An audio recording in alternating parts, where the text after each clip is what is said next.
This channel does not promote any violent, harmful, or illegal activities. All content provided by this channel is meant for an educational purpose only.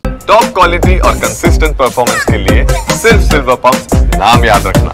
নমস্কার, দেখছেন টিভি9 বাংলা। আপনাদের সঙ্গে রয়েছি আমি তন্নিষ্ঠা। শুরুতেই যে খবরে নজর রাখবো খড়দার দিকে। খড়দা অ্যাপার্টমেন্টে কেন মজুত করা হয়েছিল বিপুল অস্ত্র?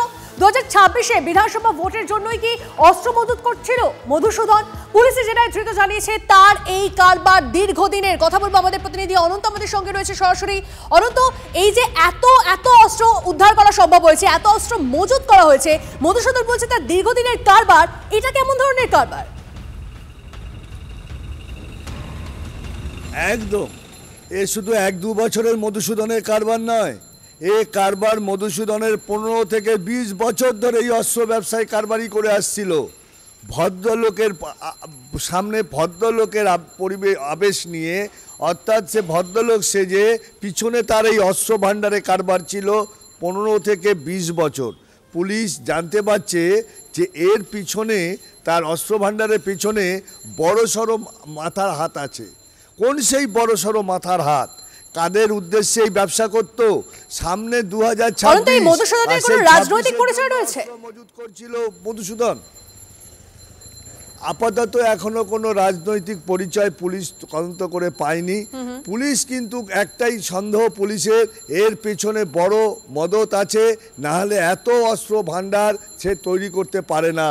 এই রহরা থানায় কাল অধিক রাত পর্যন্ত ডিসি লেভেল এবং খোদ সিপি এসেছিলেন তাকে জিজ্ঞাসাবাদ করতে।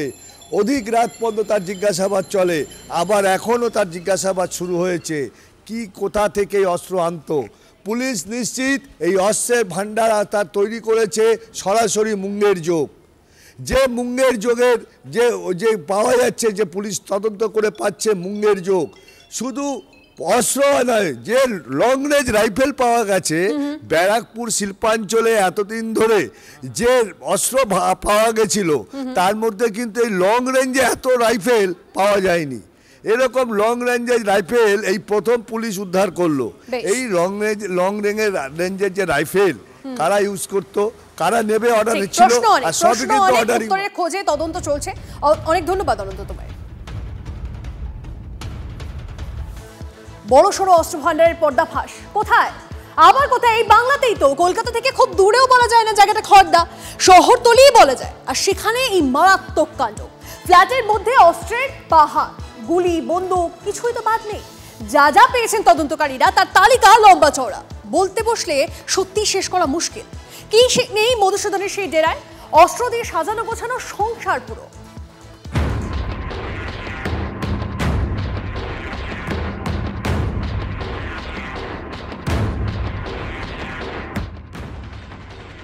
মধুসূদন মুখোপাধ্যায়ের ফ্ল্যাটে তল্লাশি চালানোর পর উদ্ধার হওয়া সমস্ত আগ্নেয়াস্ত্র, কার্তুজ এবং মধুসূদন মুখোপাধ্যায়কে গ্রেফতার করে নিয়ে যাচ্ছে পুলিশ। এবং দেখা যাচ্ছে যে এই সেই মধুসূদন মুখোপাধ্যায়, মুখে নীল কাপড় দেওয়া, এবং পুলিশ তার বাড়িতে তল্লাশি চালিয়ে সমস্ত সামগ্রী নিয়ে যাচ্ছে। দেখা যাচ্ছে তাদের কাছে একাধিক ব্যাগ রয়েছে এবং একাধিক আগ্নেয়াস্ত্র, টাকা, সেগুলি উদ্ধার করা হয়েছে পুলিশের তরফ থেকে।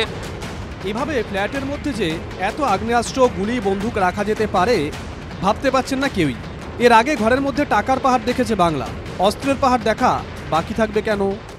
মধুসূদন মুখোপাধ্যায় এই ফ্ল্যাটেই থাকতেন এবং এই চক্রের সঙ্গে ভিন রাজ্যের মুঙ্গেরের চক্রের যোগ রয়েছে এবং পুরুলিয়া থেকে এই সমস্ত সামগ্রী এই মধুসূদন নিয়ে আসতো এবং এই কারবারে সে মহিলাদেরকে ব্যবহার করতো, তেমনটা জানা গিয়েছে। মধুসূদন মুখোপাধ্যায়ের ফ্ল্যাটে মহিলাদের আসা যাওয়া ঘিরে রহস্য কিন্তু নতুন নয় এবং বিষয়টি এলাকার মানুষজনের নজর এড়ায়নি। ওনার ফ্ল্যাটের আশেপাশের ঘরের লোকেরা বলছে ওনার বাড়িতে নাকি মেয়ে লোক আসা যাওয়া করতো। এখানকার যে ফ্ল্যাটের যে সেক্রেটারি আছে তিনিও বলেছে যে আমরা অবজেকশন করেছি, তার বাড়িতে মহিলারা আসতো। আমি দেখছি ঢুকছে মেয়ে মানুষ, মানে আমাদের বয়সে, আমাদের থেকে ছোট বাচ্চা নিয়ে একা এইভাবে, মানে উনি একেবারে রিসিভ করতো গেট থেকে, তাড়াতাড়ি করে ঢুকিয়ে দিত ঘরে। একজন নির্দিষ্ট অনেক মেয়ে, নির্দিষ্ট না, অনেক মেয়ে আমি দেখেছি। আমি কেন, আশেপাশের লোকও দেখেছেন সবাই, কিন্তু ভাবতে পারেননি এমন কারখানা চলছে। পুলিশ সূত্রে খবর, মুঙ্গেরের এক অস্ত্র পাচারকারীকে জেরা করেই মধুসূদনের খোঁজ মেলে। তিনি বরাবর এলাকায় রহস্য মোড়া চরিত্র। অভিযোগ, ফ্ল্যাটের মধ্যে পা রাখতে দিতেন না এলাকার কাউকেই। পাড়ার কোনো সামাজিক অনুষ্ঠানে দেখা যেত? না, আমরা যখন পুজোর সময়ও আসি তখনও একটু সমস্যা, মানে উনি সবসময় অ্যালাউ করতে চাইতেন না, এই ব্যাপারগুলো ছিল, কিন্তু খুব সবার সাথে ভালোভাবে কথা বলতেন, দেখা হলে কথা বলতেন না। নিরীহ লোকই জানতাম, তো আমি তো এই পাড়া না উপরে থাকি, আমি তো এসে সব শুনলাম এরকম ঘটনা। চিন্তা মানে উনি আমার বাচ্চাটাকে খুব ভালোবাসতো, আমরা তো ভাবতেই পাচ্ছি না। অস্ত্র, টাকা, অ্যান্টিক কয়েন, অস্ত্র তৈরির বা সারাইয়ের মেশিনপত্র ভান্ডারে সবই রেখেছিলেন মধুসূদন, কিচ্ছু বাদ দেয়নি। কিন্তু এত কিছু একা নিশ্চয়ই সম্ভব নয়। নেটওয়ার্ক বেশ শক্তপোক্ত বানিয়ে ফেলেছিলেন তিনি, এবং শুধু খড়দার ফ্ল্যাটই নয়, এর আগে তিনি কোথায় ছিলেন সেই সূত্র এসেছে আমাদের হাতে। খড়দার আগে বাড়ি ছিল পানিহাটিতে, ড্রাইভিং লাইসেন্সে দেওয়া ঠিকানার সূত্র ধরেই মিলেছে সেই বাড়ির হদিশ। এবং আশ্চর্যের কথা হচ্ছে, সেই সময় এলাকায় নিজেকে বড় বাজারের মশলা ব্যবসায়ী বলে পরিচয় দিতেন মধুসূদন। অস্ত্র কারবারি মধুসূদন মুখোপাধ্যায় খড়দার আগে পানিহাটির একটি বাড়িতে থাকতেন। বছর পাঁচেক সেই বাড়ি থাকার পর সেই বাড়ি অপর একজনকে বিক্রি করে দেন। সেই বাড়ির সামনে আমরা রয়েছি, 15 নম্বর উমাচরণ চ্যাটার্জি লেন। এই বাড়ি, এই ঠিকানায় 5 বছর আগে তিনি থাকতেন মধুসূদন মুখোপাধ্যায়। তারপর এখান থেকে সরাসরি চলে যায় খড়দায়। ইনি আগে থাকতেন বারো মন্দিরের ওইদিকে একটা জায়গায়, পানিহাটিরই বারো মন্দিরে। ওখান থেকে উনি চলে আসেন এইখানে উমাচরণ চ্যাটার্জি রোডে এসে এই বাড়িটা কেনেন। এটা পুরনো বাড়িই ছিল। তারপর উনি 5-6 বছর এখানে ছিলেন। আমরা এটা জানতাম যে 2006 না 7 সালে একবার পুলিশ ওকে গ্রেপ্তার করে নিয়ে গেছিলো। একটু অন্য টাইপের লোক ছিলেন, ওই জন্য কেউ যোগাযোগ রাখতো না।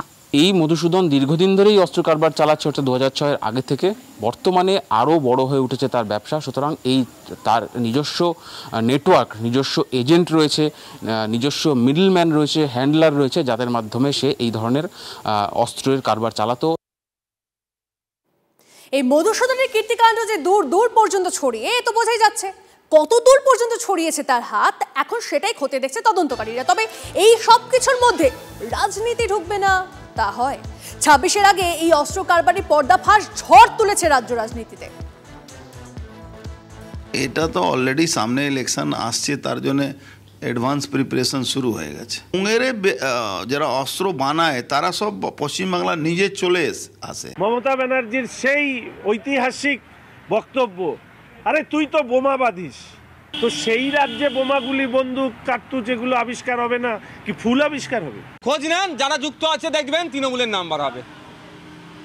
ভোটের জন্য এখন একত্র, হয়তো ভোট আসবে আমাদের মতো বিরোধীদের দিকে চালাবে, এর জবাব দিতে হবে। এইগুলো পশ্চিমবাংলা ঢুকলো কি করে, খড়দাতে এসে পৌঁছালো কি করে?